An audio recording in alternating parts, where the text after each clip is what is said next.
麻烦过一下。好，谢谢。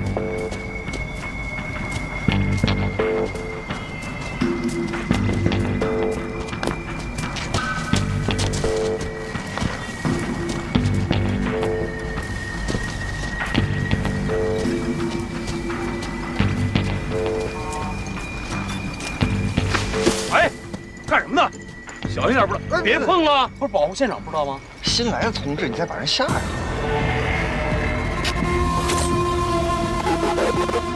没事吧？我第一次见尸体的时候，我差点没吐了。跟2月26日那起有关联吗？致命伤是一致的，利器切割喉咙。从伤口的走向来看呢，也都是左撇子干的。还有，死者都经历过性侵。上一起案件的受害者头部有钝器伤，指尖里残留有凶手被抓破的皮肤组织，跟这一次还是有不同的。那也不能排除不是同一个所为，没准上一次罪犯啊作案的比较仓促呢。如果真是同一个人所为的话，那他这一次准备的更加充分，性侵时还特意戴了安全套。他是把坏人吗？保卫科双雄的思路够一致的啊。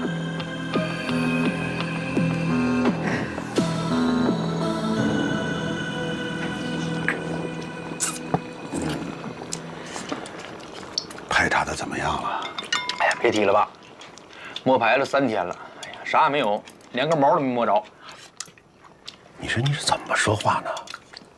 你比这个国平早入警队，就这态度啊？国平，不学他，你稳点啊！我很稳。来，师傅，我再给您添点。以后不能叫我师傅了，你现在有正经的师傅了。那不正经的不也是师傅吗？来。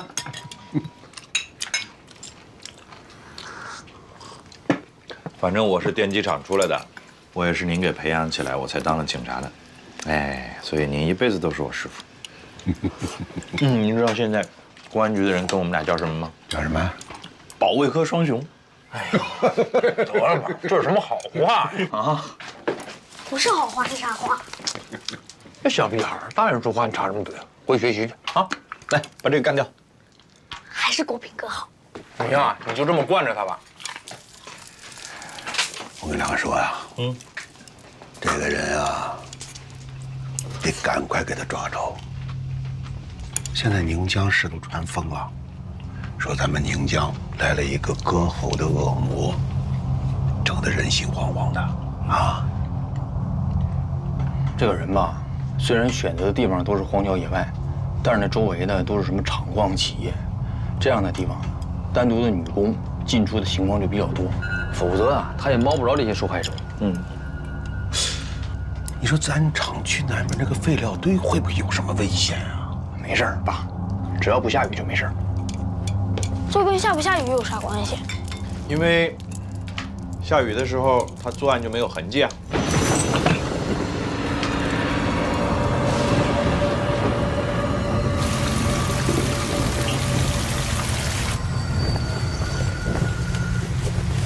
哎，下这么大雨，你们干什么去？巡个逻嘛，没事儿啊。我哥和国平哥出去抓坏人，你换衣裳干啥呀？我跟你们一起去。哎，你好好学习去，想要当警察先考上警校啊！警校没考上呢，那能行吗？去，回去。走吧。走了吗？今天注意点啊！能不能抓着坏人还得看运气呢。警察，哎，出了事情了。哎，注意安全啊！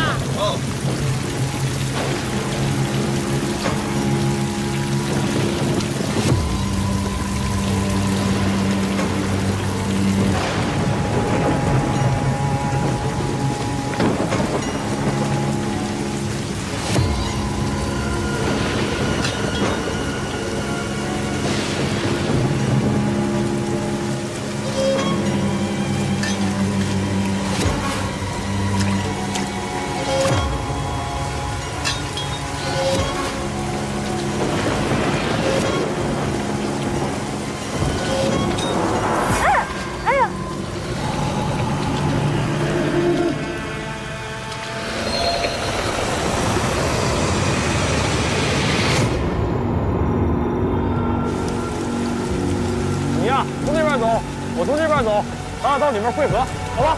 好。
88年到92年系列杀人案，简称88案，受害者全都是年轻女性，生前遭受性侵，死亡原因为利器切割喉部。凶手选择在居民区或者矿场附近的偏僻地点作案，作案时间选择在雨夜，以此来掩盖作案痕迹。从受害者伤口判断，凶手是左撇子，作案手法残忍熟练。92年，凶手在最后一次作案后突然消失，至今下落不明。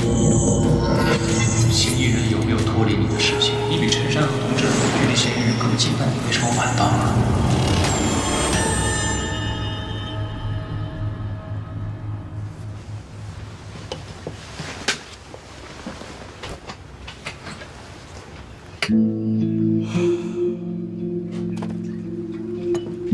我睡了多长时间？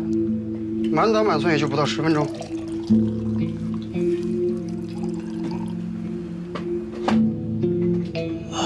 打抢了，要不你再眯会儿。睡不着了，神经衰弱就这样。那你得多难受啊！我值个夜班都得缓好几天呢。这些都完事了吧？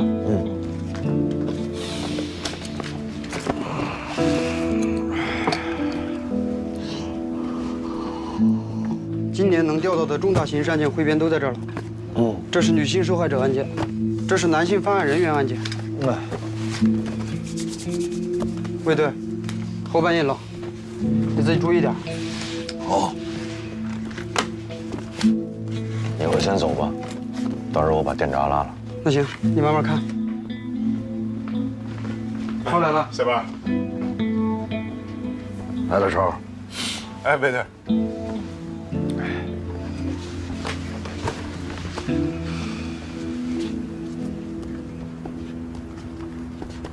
卫队，那个兰园抢劫案在哪儿呢？刚才抓了一小子，好像就是正主。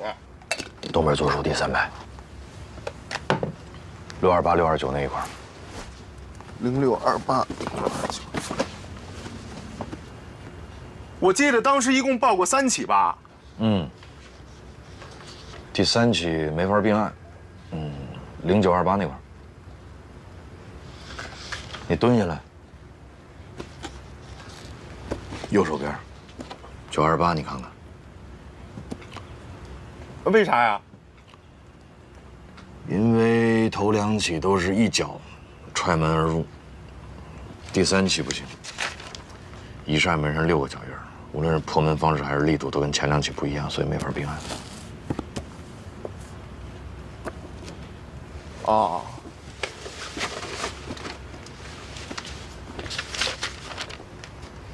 就服你。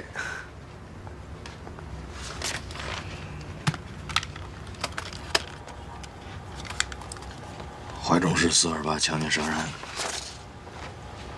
受害者为中年女性，生前确实遭到过性侵，但是经过尸检发现，致命伤在颈部，水果刀穿刺而成，而且还有多处的反抗伤，可见凶手暴力侵犯的力度并不大。所以不能和88案并案。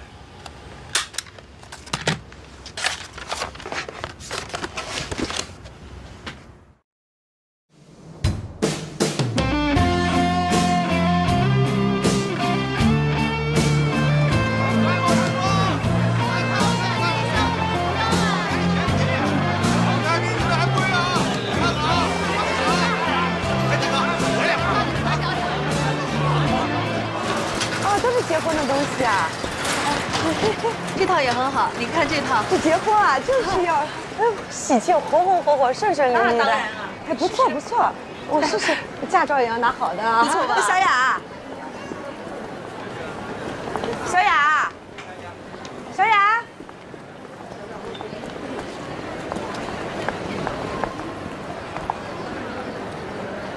刚从香港打的货，全您家，就我家有。小雅，你在这儿啊？那个床单被罩多喜庆啊！你喜欢啊？老板是吧？哎，拿双37的。哎，马上给你包啊。挺好看的。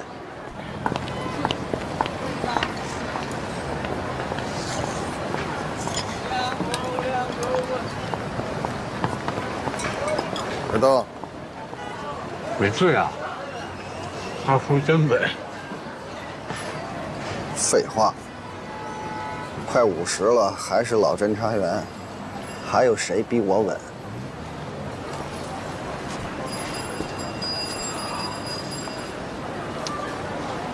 什么时候到？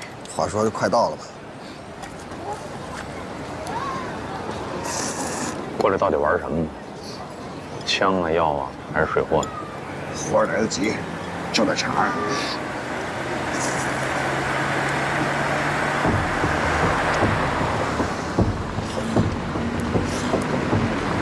等会儿，等会儿。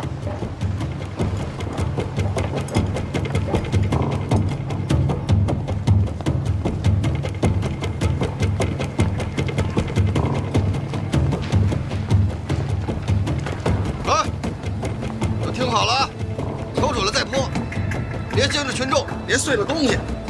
听着没有，唐儿说你呢？得了吧，唐儿，上次那玩意儿是你。上什么次？上次这次说你呢，你得注意，别大锅饭，谁砸谁肥。好嘞。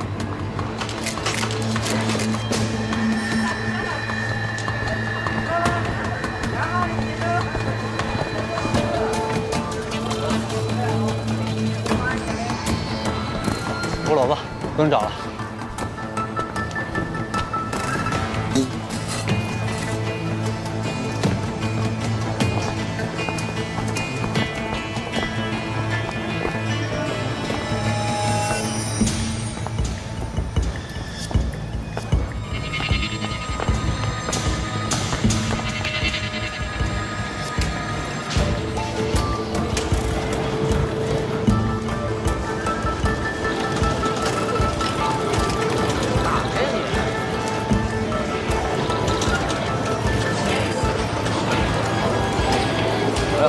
几位大哥，玩游戏啊？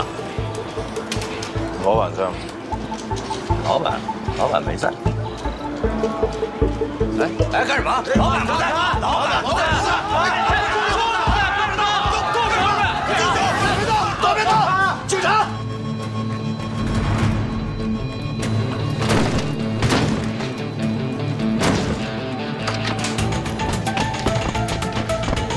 起开！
走，走。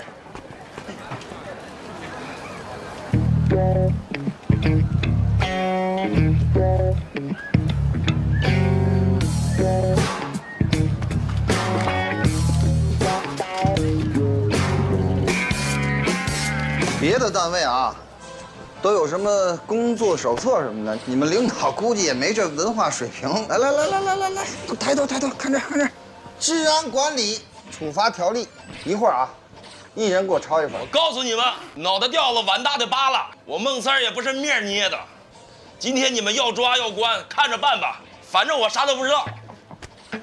场子都清完了，喊什么呀？都是你的人，喊给谁听呢？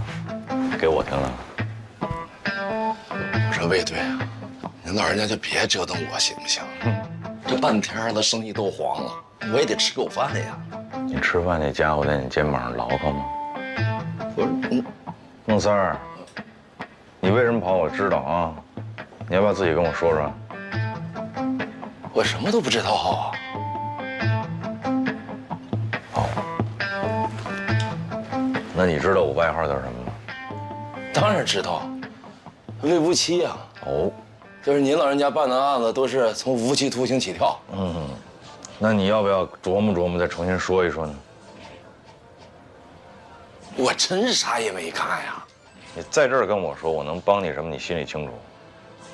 你现在不说，我带你回去说，性质就变了吗？你要不要重新琢磨琢磨怎么说？别给脸不要。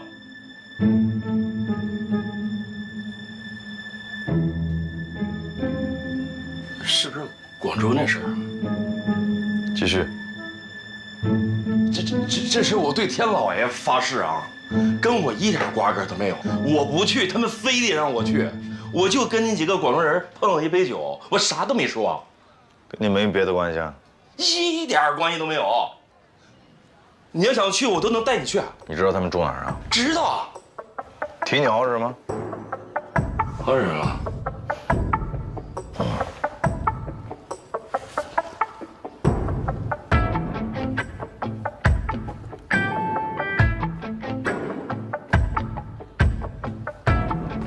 链哪儿买的？借我试试呗。这金的。嗯。哎呀。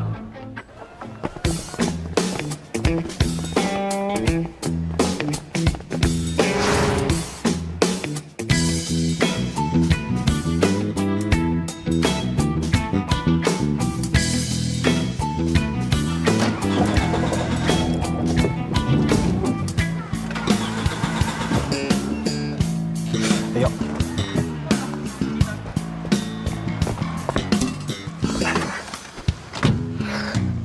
笑，不带脑子呀！一天到晚给我丢人。你刚才不也把碗打碎了吗？谁也别说谁，你和你师傅还有你师傅的师傅，一个样。我交钱了。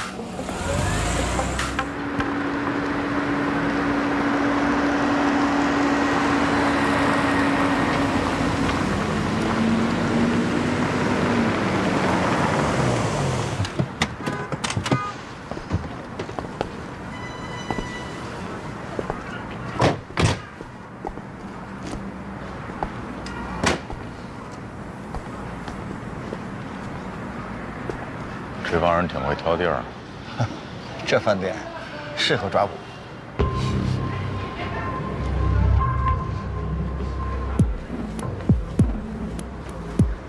欢迎光临，请问先生几位？自己不会数啊？山无敌。你好，这边。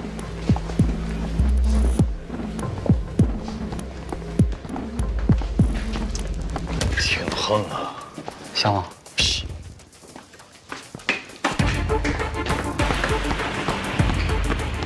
前面就是珊瑚天。那兄弟们，你先忙你的去吧，不用管了啊。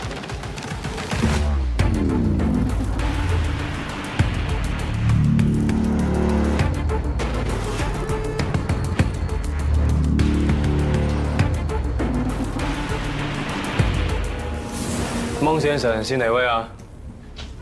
我们老板要孟先生一个人进去了，剩下那些兄弟安排隔壁包间喝茶。 还是信不过我孟老三的啊！行，喝啥呢？好嘞，大哥。这边请。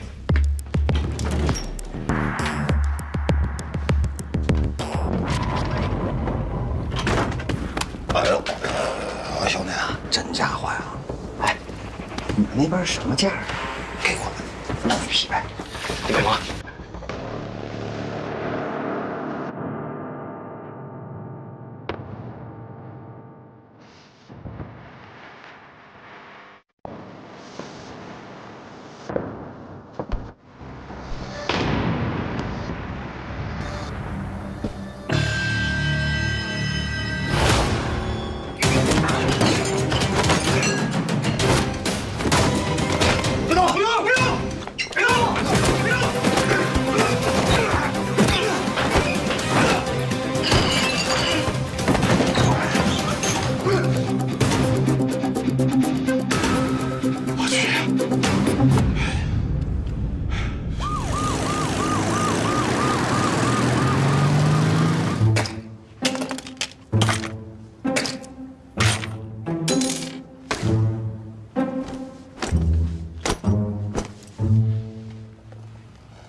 哎什么呀，贝子？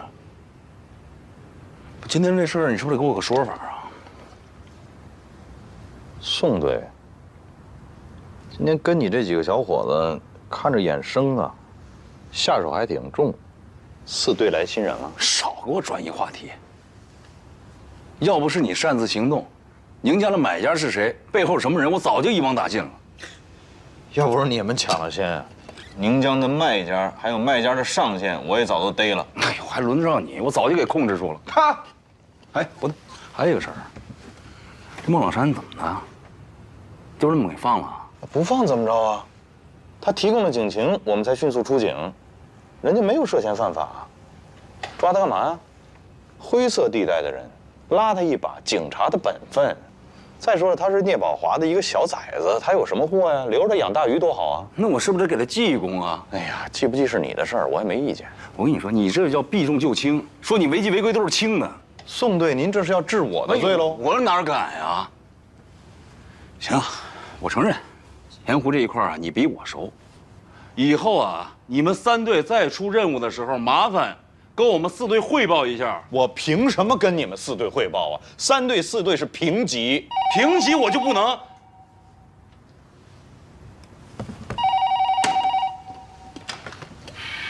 哎，你好，是刑警队。我不是跟你说了吗？有事给我打传呼，别往单位打。啊？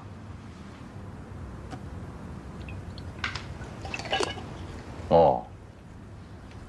好，好，这就过去。嗯。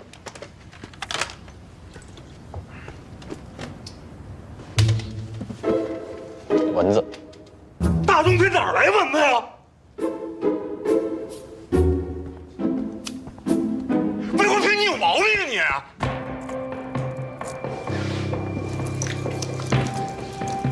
今天广州饭店的事你听说了吧？听说了。你签的下，结果成了这样。我本来以为是条发财的路，谁知道警察早就盯上了。你觉得是财路，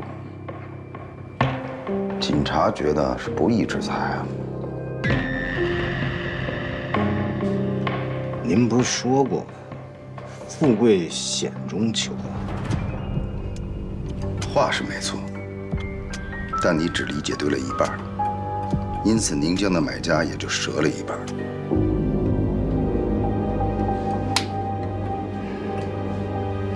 哎，我错了。这样吧，空出来的场子你先接下来，这回不会再办砸了吧？您放心，这回要是砸了，您把我脑袋揪下来。好，每个场子交一个整数给我。每个场子，你吃不下的话，我可以找别人帮你消化。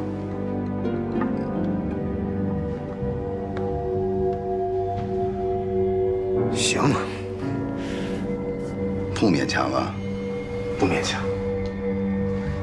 既然把底下的事儿都交给你了，我也会找人罩着你。谢谢主任。啊，对了，我听虎子说您在电机厂遇上点麻烦，需要。这事儿不归你管，你不要碰。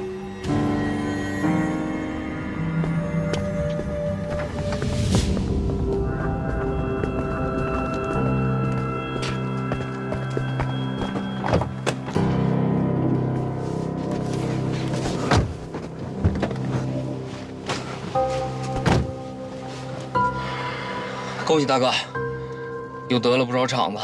恭喜个屁！你知道我这次要拿出来多少钱吗？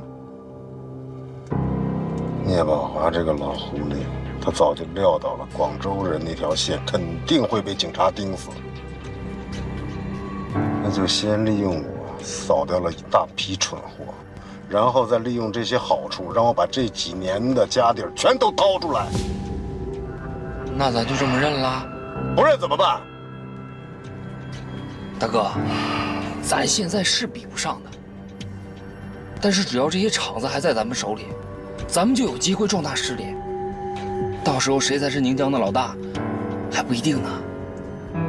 聂宝华不让我碰电机厂，老子偏碰。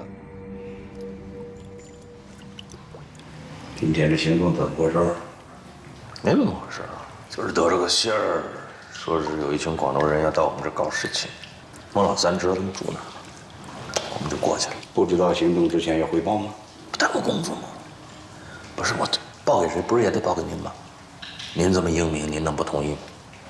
所以省了这个手续。再有，我们就过去探探风，谁知道探来探去，宋哲那小子出来了，气死了！什么叫那小子？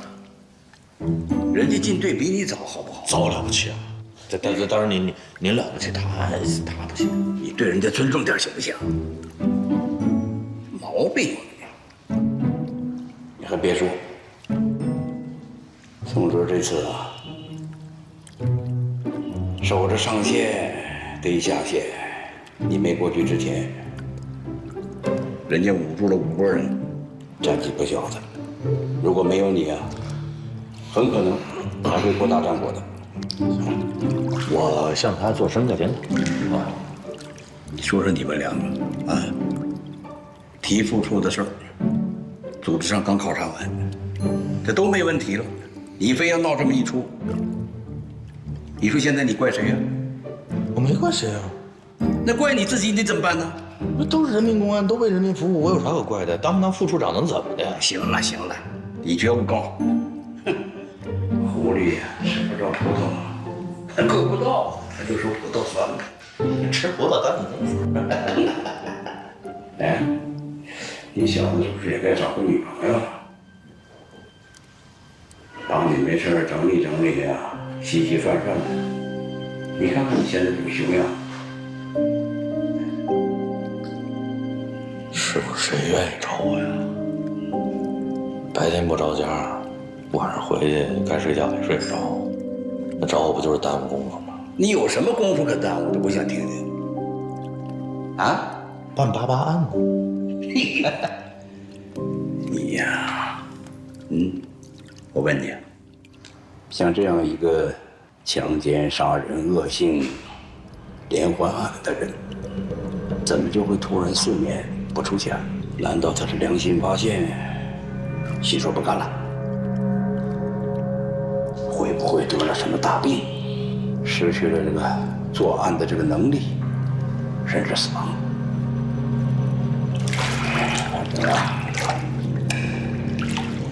现在想把他挖出来是越来越难了。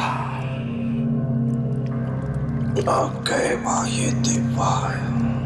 是啊，为了这个案子，你这没白天没黑夜的，把自己还真的折腾够呛，到现在这得了失眠症了。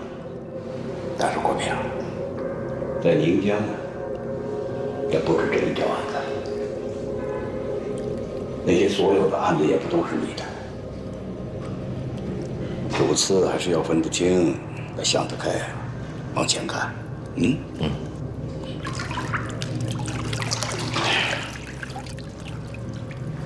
回头啊，抓紧时间，赶快把88案的材料整理出来，准备移交。移交？对。凭什么？命令。谁的命令？我的。那不听。什么？我的案子我凭什么移交给别人？我的命令你不听吗？我的案子我就不能移交？你跟我拧是吧？那好，明天先去水库干啥？锻炼。去了去了，又不是没去过。气我呢是吧？啊？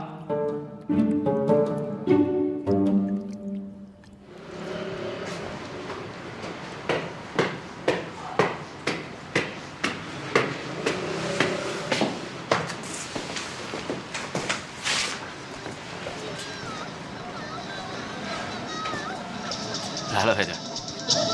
上面好多钱呢！哎呀，怎么打我这个？他们神经病！没有，就前面一个门。注意点！小三呢？干嘛？我去哪里？干什么？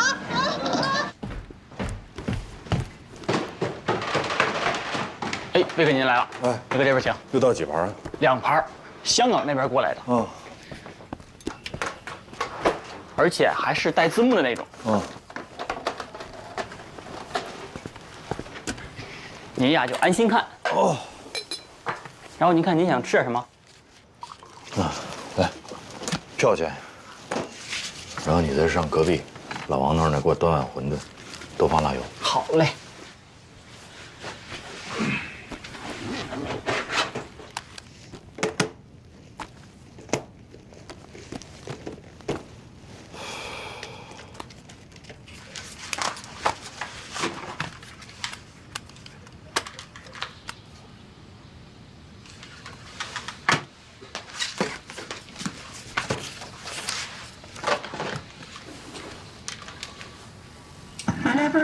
You slough off skin cells, for example. You're regenerating cells constantly. The cell that you have has the DNA in it, and in order to reproduce the cells, your body makes copies of that DNA.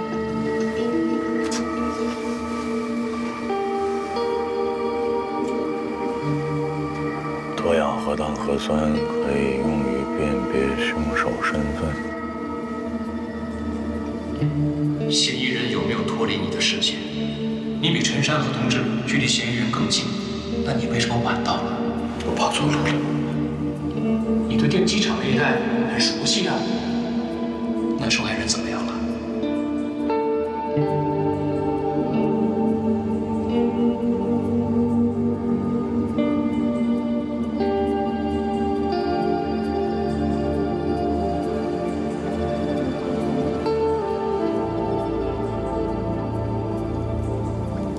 你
sample that's 10 to thousands times smaller. 研究人员。哎，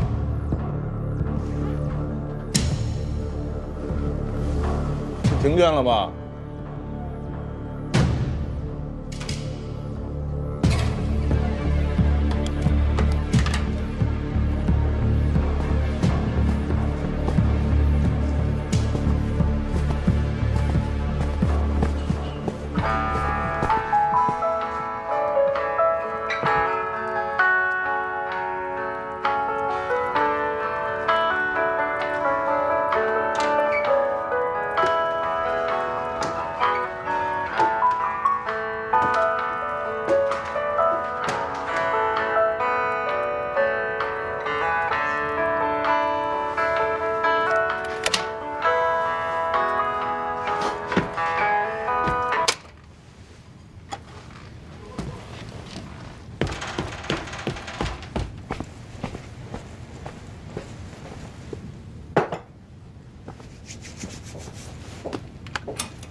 有病啊！为这点事儿值当吗？闹什么幺蛾子啊？老头，你到底喜不喜欢我呀？你问这破玩意儿干什么？我干他妈干活呢。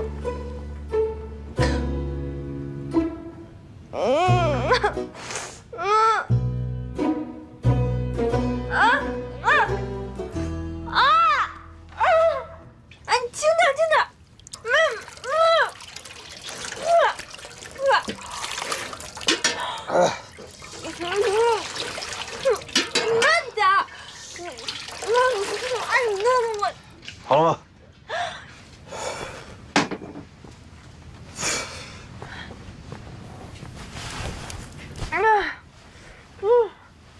怎么这么辣？清凉油抹眼睛，亏你想得出来。挺大人了，能不能别天天我到哪儿你到哪儿？净给我添乱！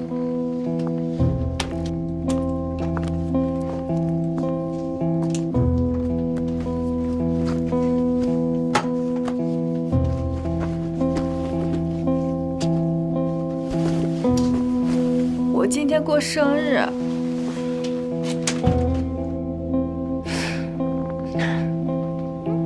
我不就是喜欢你吗？怎么就那么难啊？你赶紧找一个你合适的人，你赶紧嫁了，我觉得挺好的，别在这我耽误功夫，啊！你好好的呢，咱俩还能当哥们儿处着，你就这么闹，咱俩这辈子只能老死不相往来。那就老死不相往来。老头，你是不是嫌弃我？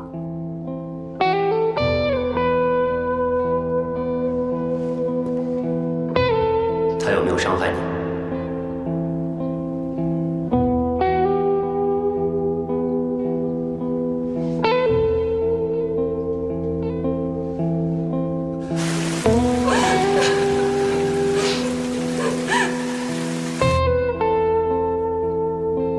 没有。你确定吗？我确定。没有。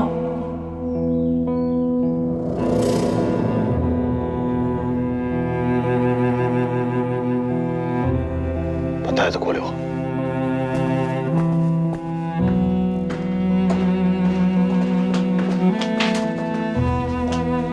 梅国平，我再也不理你了，我说的是真的。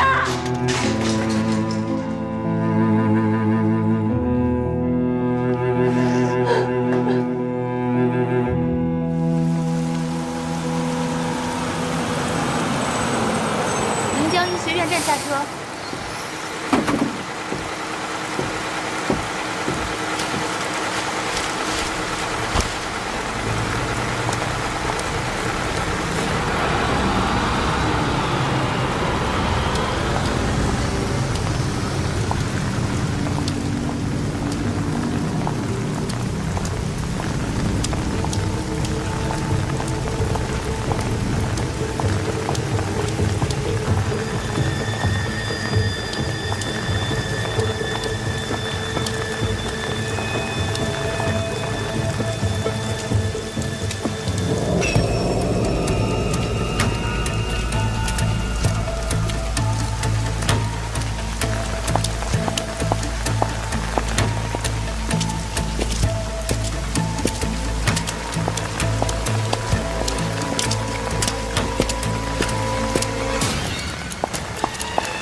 出租车。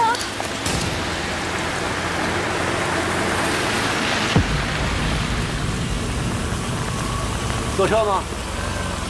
不用了，谢谢。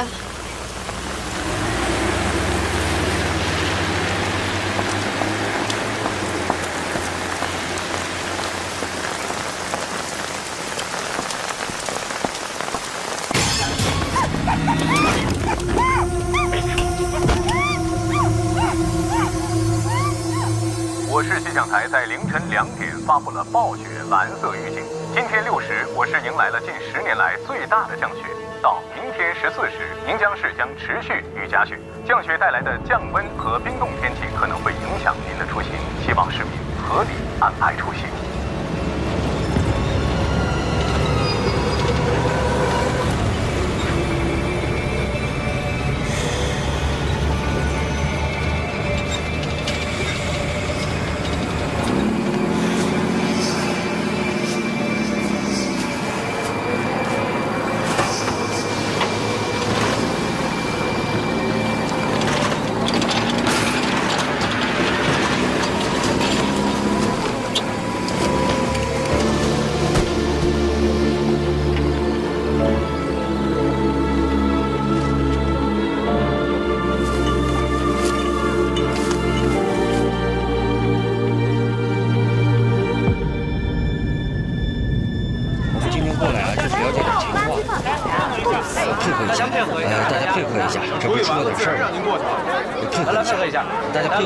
没什么大事啊。卫队，你可来了。怎么了？出大事了，不然不可能惊动你们。来，让一下。没什么大事，互相支持一下，时间不会很长的，好不好？互相配合一下。包所，往后退。这是我们豆芽桥所所长包维强。大家好，来了啊。情况是这样。今天上午5点15分，我们辖区的一个环卫工人到所里来报的案，东西呢就是这垃圾箱里发现的，现在就在他家里搁着呢。什么东西？去看看吧。走，走。来，让一下，让一下。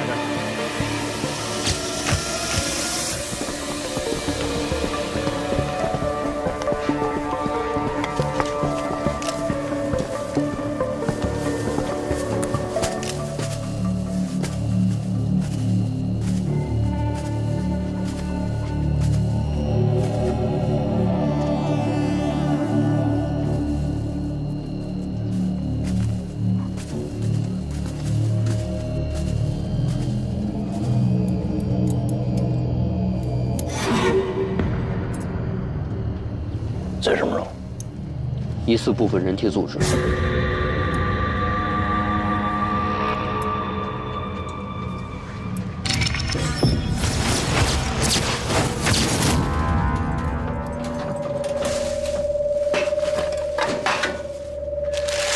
据说的这一片的清洁工讲，昨天晚上干活的时候，他在垃圾点里发现了一个黑色的塑料袋，包裹得很完整，不像是一般的生活垃圾。因为以前也有人经常把食物不当做垃圾扔掉，所以他就把垃圾袋里的冻肉拿了回来。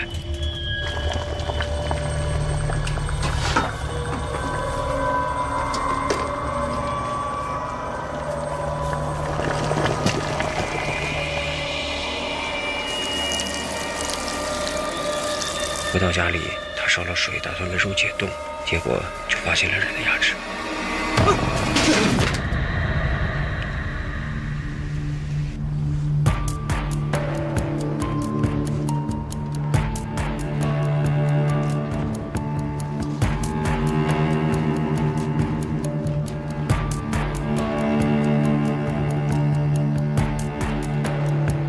二哥，2个组，3件事，把今天所有咱们到场的警察都分成2个组，让咱们刑警做主导。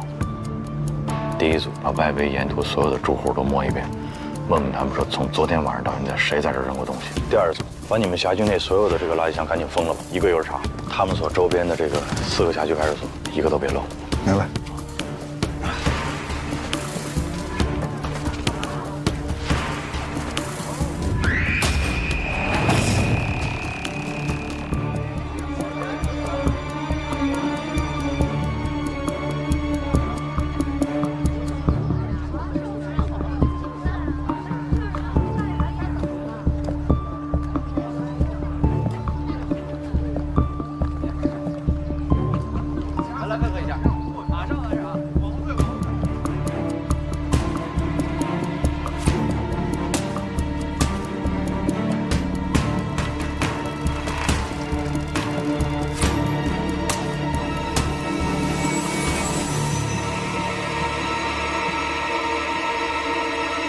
卫队，又冒了。哪儿？四坡路。3队上车。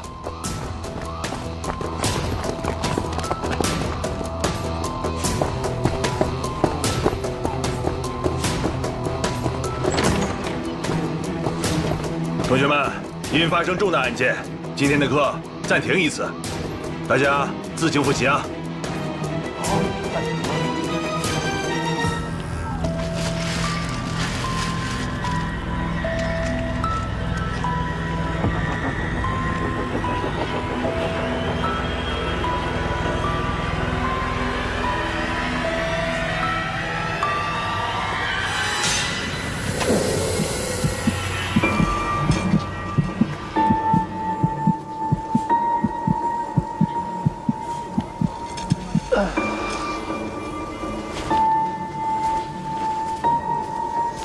陈勇，去那边看看，了解情况。好，你跟我走。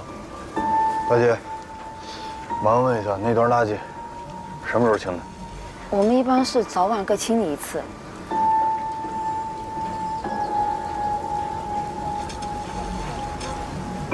人命关天啊，希望你认真配合啊。你这有什么其他情况，你也可以跟我讲，我不跟你领导说。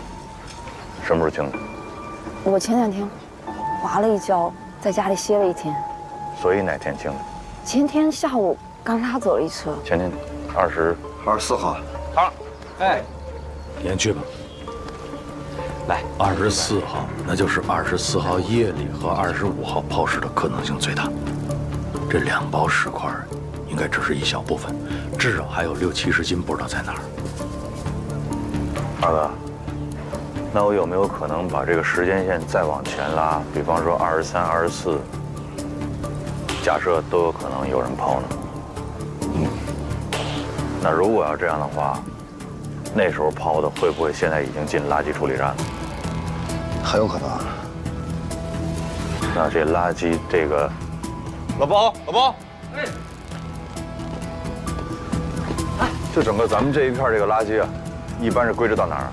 哎呦，这样，我赶紧安排人去问。赶紧。这个包明显比高架桥那个包要重得多。如果那边那个包可以手提着，这个包恐怕拎不了多远。所以我怀疑凶手有交通工具，至少是个自行车。咱这么着，假设是豆芽桥、四坡路，往西颐和南路，往南华中路，这是分进路是吧？对。抛尸案的特点一般是越抛越远，近的用手提，远的用交通工具。那豆芽桥这儿，有可能离案发地点更近。咱们这样，往前推，时间拉长啊，5天。你们去打听所有刚才我提到这些路段的夜巡民警，值班的时候谁看见推自行车的可疑的人，尤其是后座或者踏板上有包的，明白吗？散。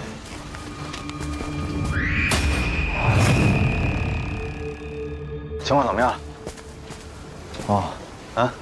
结合刚才豆芽桥的，基本上是可以确定是人体组织，但是具体情况呢，要回化验室才能确认。你回化验室那是肯定的啊。你现在就是说，在假定的情况之下，你能给我什么？你估计大概时间紧迫。根据牙齿的情况，可以判断是个年轻人。有多年轻？15到35岁之间。面太快，你给我收点。不是，他这里面是有一个生理差异化的问题，我们需要考虑。收。根据我的经验判断，20到25的概率最大。性别？这个是真不知道，我们现在掌握的证物太少了。好，明白。谁让你来的？水库看好了？是。对。目前什么情况？今天早上，你讲。是，碎尸案，目前只发现了豆芽桥和这儿的2包，剩下的都没有找到。附近4个派出所，除了留下几十个人挨家挨户排查，剩下都撒出去翻垃圾箱了。这样啊，现在这个案子呢，就由你来指挥。是。你怎么的？还想继续看水库吗？三队同志呢？三队的，过来过来。三队的同志，一人进一个队，带领其他同志熟悉一下情况。别愣着了，行动！是。咱们去那边。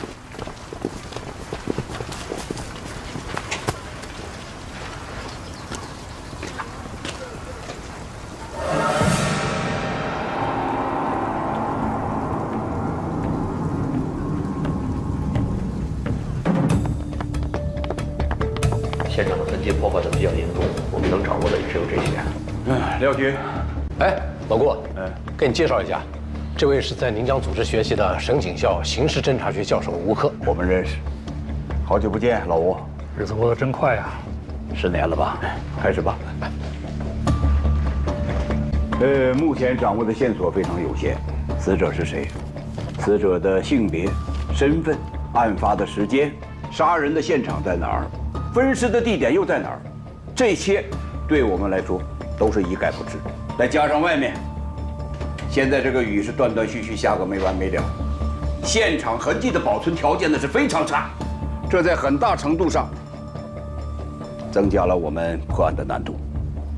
这样吧，我们先请省警校的吴教授拓展一下我们的思路。吴教授，我看还是先听听年轻人的意见吧，他们的思路比较开阔。你怎么看？就是你。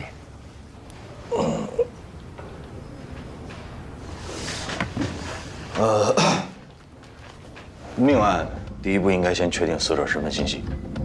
那我们这是碎尸，比较麻烦，只找到了很少一部分尸块，所以我们现在应该找到剩余的大部分尸块，拼接一下。另外，同时呢，全市拉网，看看最近失踪人口情况，逐一核实比对，找到死者身份信息，再找他的社会关系，从内往外，核心到外延，这样的话应该离这个凶犯就不远了。还有什么补充的吗？细节肯定还会有很多，但是大方向跑不了。果然是办案经验丰富的老刑警，难怪你不用上我的课。这个案子的非常之处就在于，受害人不仅被分尸，而且尸体经过了高温蒸煮。以我们现在的技术条件，哪怕是我们在最短时间内找到了所有的尸块，也很难在短时间内迅速的比对出我们需要的受害者身份信息。那吴教授，您的意思？改变传统的由内向外的方法，用由外向内寻找尸源，当然是要继续做。可是现在不是工作的重点，重点应该是在宁江的周围布上一张大网。您是说要设卡是吗？对，不是。设卡的前提是我们应该先知道嫌疑人是谁，对不对？你现在鱼都不知道是谁，你就结这个网，你往哪儿撒？能不能先把嘴闭一下？听之前吴教授怎么说？哎，他说的也对啊。单是设卡的话，那真是像大海捞针。但如果我们在织网的同时，想尽一切办法把这条鱼赶出来，那我们就有可能变被动为主动。各位领导同志们，你们想啊？如果这罪犯没跑，在家里边，咱们可以直接把他给堵在家里。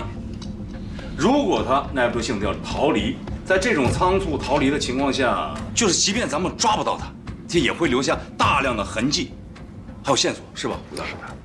好啊。不是，那我们这个尸块还找是不找？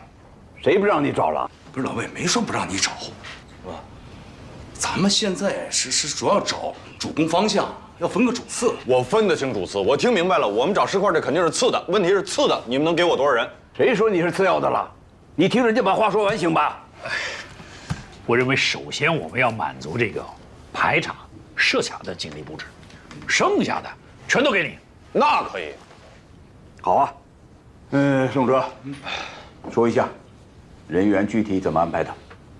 是这样，我们全市干警现在能动用的不到200人。我这边要是拉网排查，最少需要150人。我那50也给你算了呗。真的，200人设卡拦，然后人没到的时候，你们直接把那个垃圾箱替我也翻了，不完了吗？哎，你干什么去啊？我会没开完呢。不是，这个会我看明白了。我要再开下去的话，我3大队的人都保不住了，对吧？西瓜反正已经有人捡了，芝麻你们还捡不捡？芝麻不但要捡，一粒都不能给我少，知道吗？3队保证完成任务。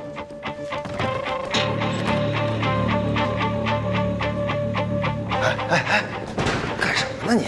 人家毕竟是省里来的专家。是啊，宋哲在就够了，我们不做别的工作吗？怎么样？各居民点垃圾箱都没有发现新的情况。咱不管他那个，我们干我们的，找石块还是第一要务，所以垃圾中转站必须得找，再不找来不及了。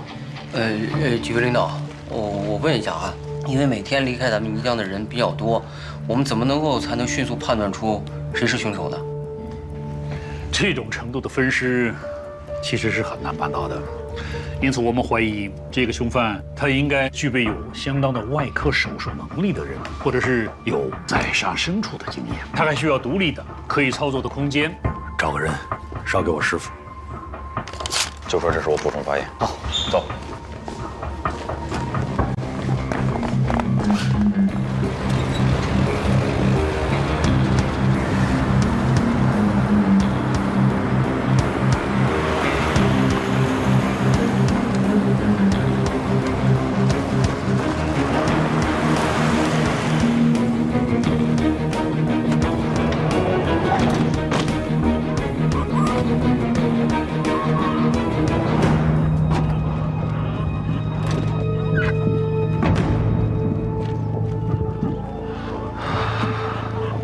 就咱们3队，一个都不给多配，他们那么多人，凭什么呀？凭什么？人多也不一定就强，是吧，二哥？你别说150、200，你2000、2万个人给宋哲，他也不见得能逮着嫌疑人。有的时候，真理往往就是掌握在少数人手里，对吧？是。走吧。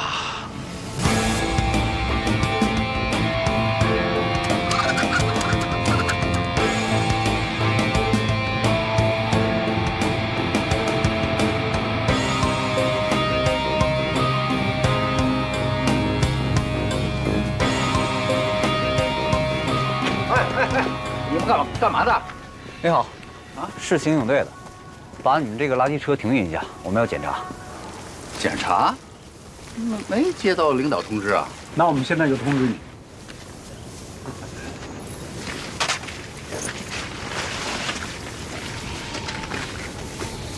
你们几位真的要搜这里？是。确定吗？确定。真的？真的。这我得劝你们几句。哎，您就开门吧。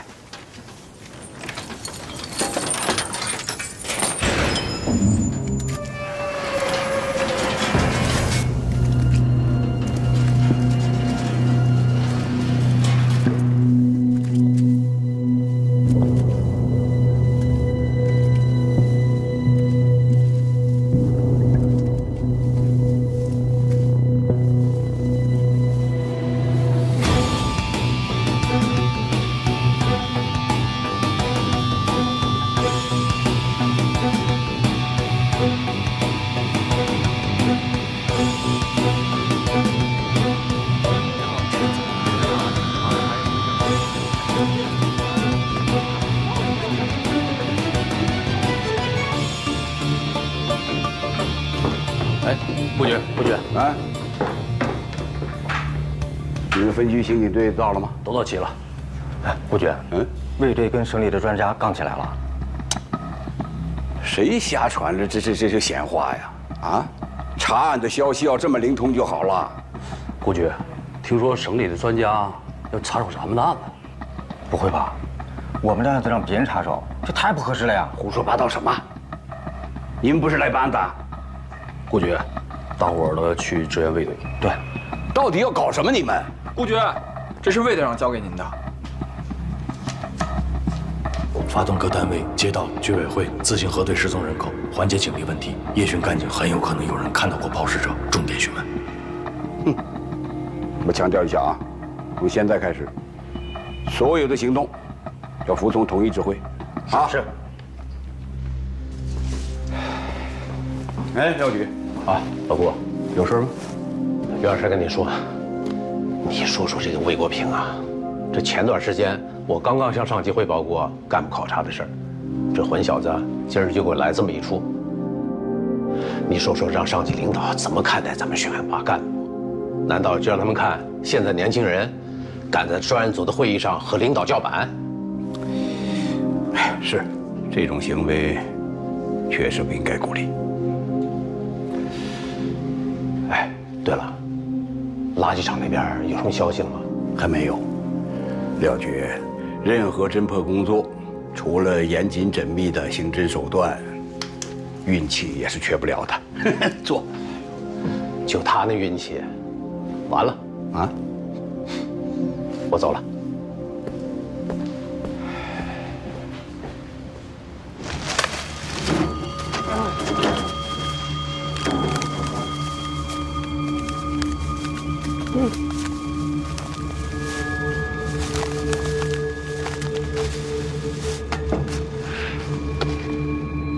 这里边能有尸块啊？我刚才不是说了吗？前下口区5天的垃圾都在这儿了。从侦办逻辑上来讲，这个地方肯定会有发现的。这么变态的凶手哪有什么逻辑啊？谁告诉你变态就没逻辑了？那88年那个案子凶手不就没什么逻辑吗？那吴教授还让我琢磨琢磨说这个陌生人作案的可能性，你说这不扯淡呢吗？人家是专家，你就和我一样听着不就完了吗？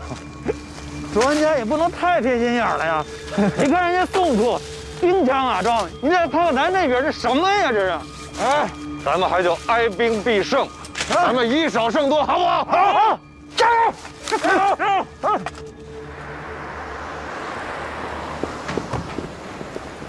哎，顾局，我正好要找您。现在这么一个情况现在尸块啊没找全，有2种可能：一是他们已经抛完了，咱们没有找到；第2种呢是还没有抛完。如果是第2种情况的话，他就要急于的出手，我们可以引蛇出洞。引蛇出洞啊？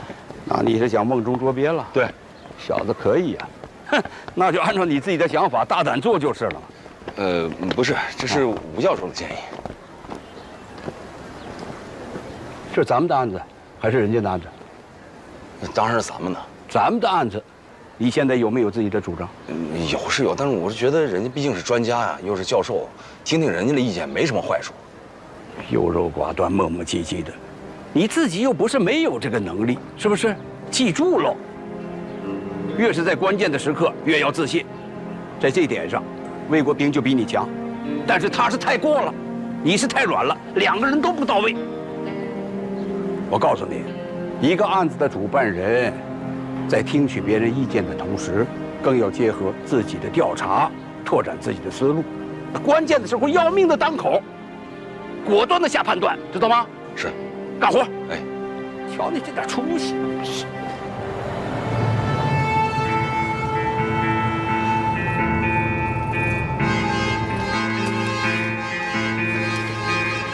来支援了！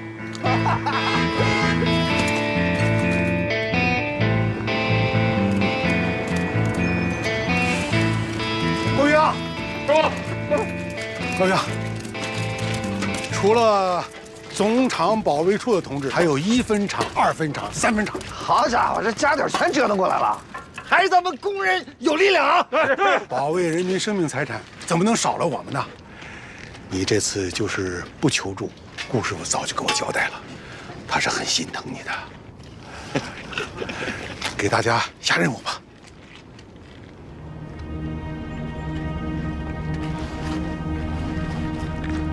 各位老少爷们们，现在我下面要说的话和我们一会儿要干的事儿，麻烦大家帮我们一概对外保密。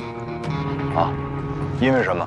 近期发生了一起恶性案件，所以我们现在要请大家帮忙的是，进到这个垃圾堆里，帮我们寻找到人体组织。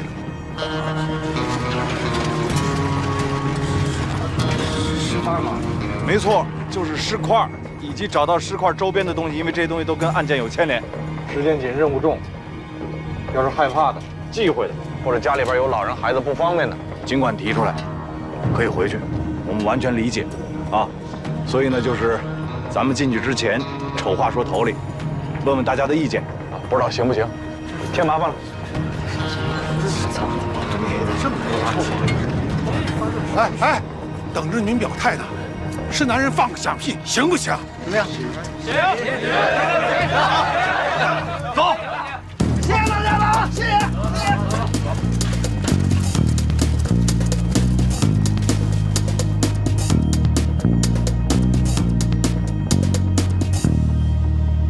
宋总，哎，新的询问笔录啊，去吧。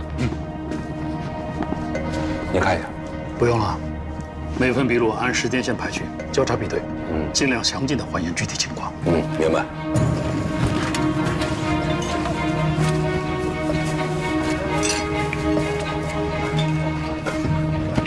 这查过的混在没查的里边，谁也没地方。这么多人在这翻，都乱了套了。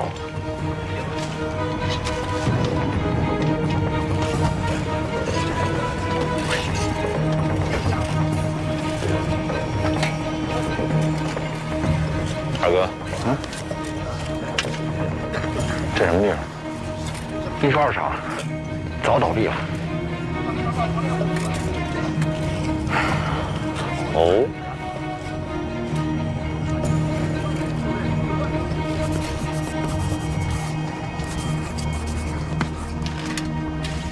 我们现在啊，查过的和没查过的垃圾已经快混到一块儿了，得想办法去问一下，好吧？好吧，师傅。站长，咱们这个垃圾的堆放是按照您跟我说的大概日期来的，是吧？都没错。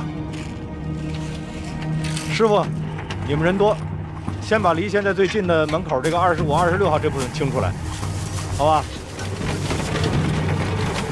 程勇，你带组人，在围墙西头开个口子，把已经检查过的往印刷厂大院里边排。然后是22号这一片，垃圾最多也最有可能有线索，直接贴着它，从东面开个口子，扫完一部分就运出去一部分。等这2部分都清完了，地方也腾出来了，咱们再回头清23、24号这2堆。还是那句话，不光找石块，还要留意有身份信息的物品，好吧？好了，开走了。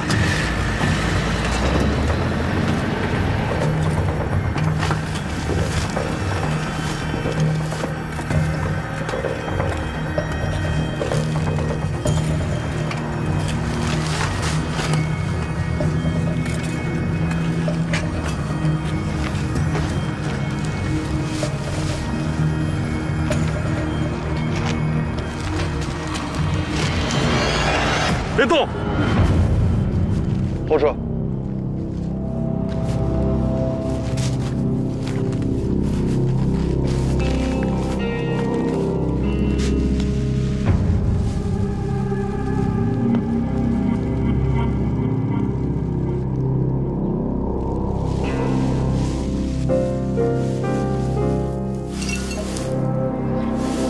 江东宁江市。没有，应该没有这个市字。宁江什么分公司？这应该是22号的垃圾。兄弟，你先靠边喘口气儿。好，没事，不害心。我叫技术科的人，顺便给大家带点姜汤水。啊，再弄点感冒药过来。好嘞。啊，怎么了？说，小王庙派出所来了个电话，说有维协群干警看见过可疑的助力车。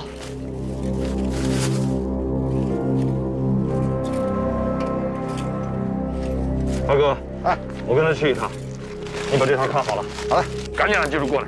离开那个，这个东西现在谁也不许动，明白吗？我们这片啊本来就很偏，过了晚上10点，马路上基本上就没什么人了。22号夜里吧，那时候雨刚停，我正好在马路对面处理一个最旱的事儿，然后我就看见一个人骑了一辆助力车，从这条路往上面走了。踏板上还放了一个桶。那个时候我把最旱的事儿处理完，我又看见他从那儿出来了，大概是3点多1点吧。他去哪儿了？哦，往那边。往那边去了。哦，奔市区了。对对。当时他看见了你吗？应该是看见了。啊，你穿制服了？穿了。好，添车了。哎，感谢，辛苦谢谢。这里边再查查去。这里头查？不是头，你是怎么断定他是过来抛尸，不是住在这附近的人啊？人刚才怎么说的？这人过去又回来，都是从他眼皮里过去的。人又穿着制服，那说明什么？说明他对这地方根本就不熟，怎么还可能住这儿？啊，对了，头，这里头所有的垃圾桶，派出所的同志全都翻遍了，结果呢，啥都没有。就像你说的，他可能对这地不熟，没找到垃圾桶，他就没抛，带着东西就走了。你真觉得这是垃圾吗？能带来带去的跑？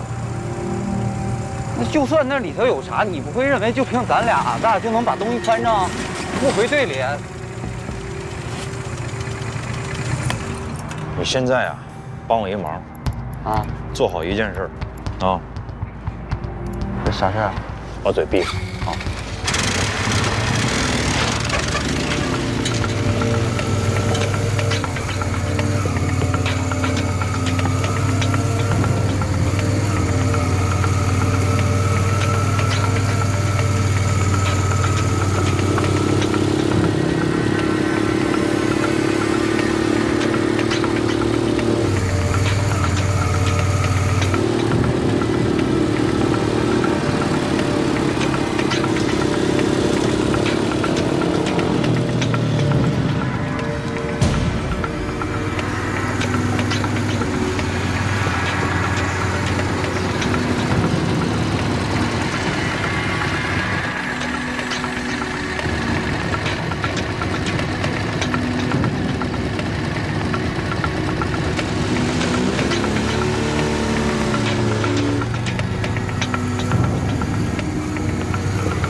3条路走哪条？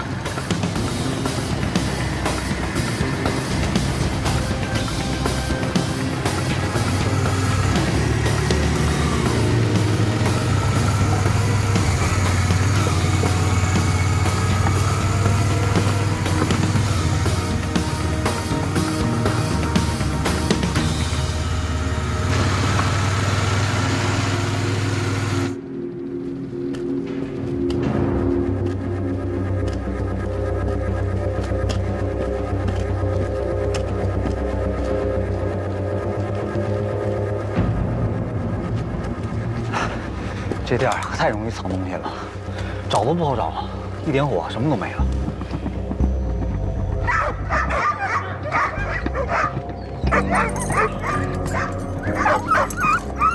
你们怎么知道的？那天晚上狗一直叫了好长时间，就一直冲着那个大门外面叫的。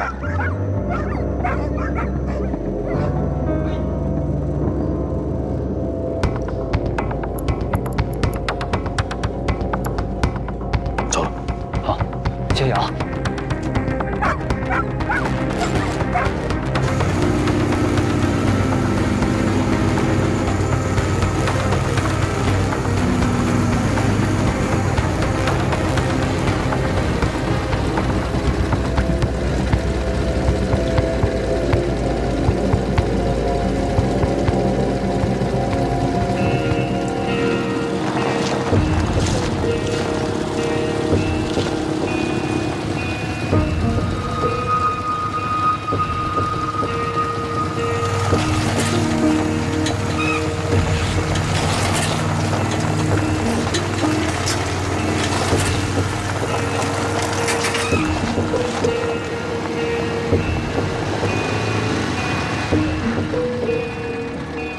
屁股都给我颠碎！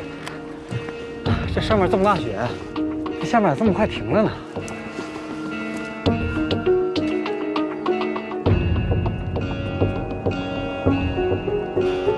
哎呦，这么陡的坡啊！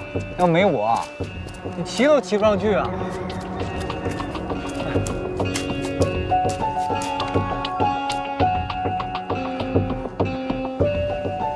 这没有车能走的路了。他再提着重物，要我是他的话，很有可能就把东西直接抛这儿来了，应该就在这附近。啊？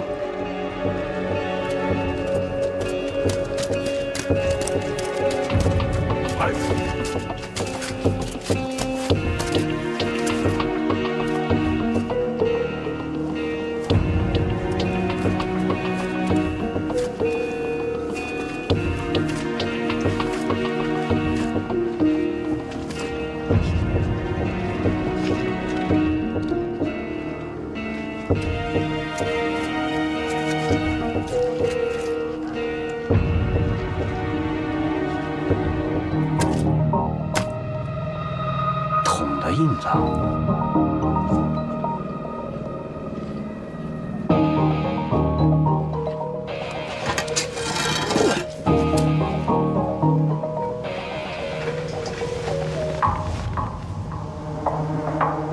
把东西扔到这儿，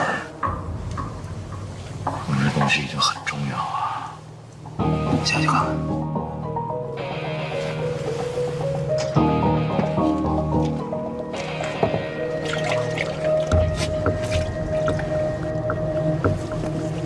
仔细点啊！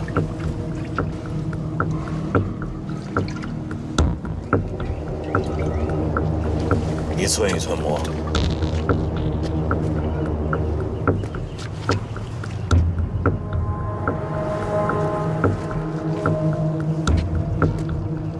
每个角落都磨遍了。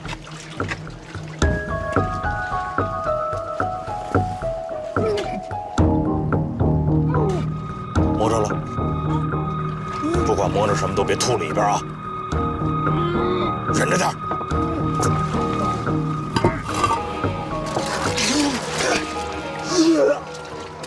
飞，出来，让你看看什么叫师傅。